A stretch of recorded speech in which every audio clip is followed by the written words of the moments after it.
गोटे गाँव रे गरीब धोबाटीए रोउथिला ओ तार एक गधटीए थिला। धोबी गरीब हेतु से गध को बहुत कम खाइबाकू दिए। सेतिपाई गध दिनकू दिन दुर्बल हो जाउथिला। गोटे दिन धोबी जंगल रे जाउथिबा बेले गोटे मल्ला बाघ पड़िथिबार देखिला।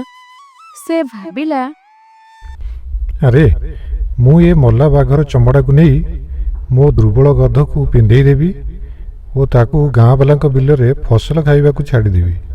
आ गाँ वाला मो गध को बाघ भाभी डरी पलैबे और मो गध आराम रे पेटे खाइकी आसीबो। एहा भाबी धोबी मल्ला बाघर छाल को नहीं ता गध को पिंधे देला ओ ताकू प्रतिदिन राति रे गाँ बालांक बिल रे फसल खाइबा को छाड़ी दिए। गध ता मन खुशी रे पेटे पनीपरिबा खाई सारी घर को फेरी आसे। ओ गाँ लोक गध को बाघ भाभी भୟରେ ता पाखकू केही जाआंतीनी। अरे भाई जानिच पाख जंगल रु गोटे बाघ आम गाँ को पशि आसी। अरे हाँ हाँ भाई मु बापर ताको काली बजार रु फेरिबा बेले देखी। अरे भाई मु बुझी पारुनी से बाघटा फसल कियारी रे कौन करुची। भाई मैंने सुन काली आमको वन विभाग को खबर दे बाघ को धरिबा को पड़िबो। हाँ हाँ भाई सेया करिबा। गोटे दिन गध सबुदिन भली फसल खाऊथे।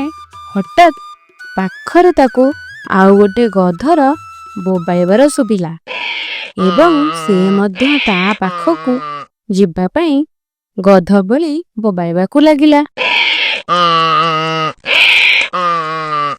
पाखरे थिबा गाँ लोक माने हठात बाघर स्वर गध भली सुनी चमकी पड़िले ओ कहिले, अरे भाई मैंने ये बाघटा गध भली कौन बोबुची।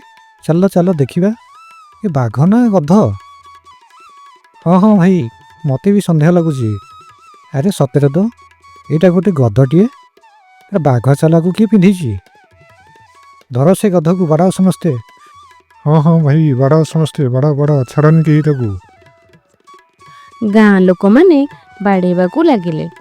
शेषरे धोबीर चालाक पई बिचरा गधटीर प्राण गला।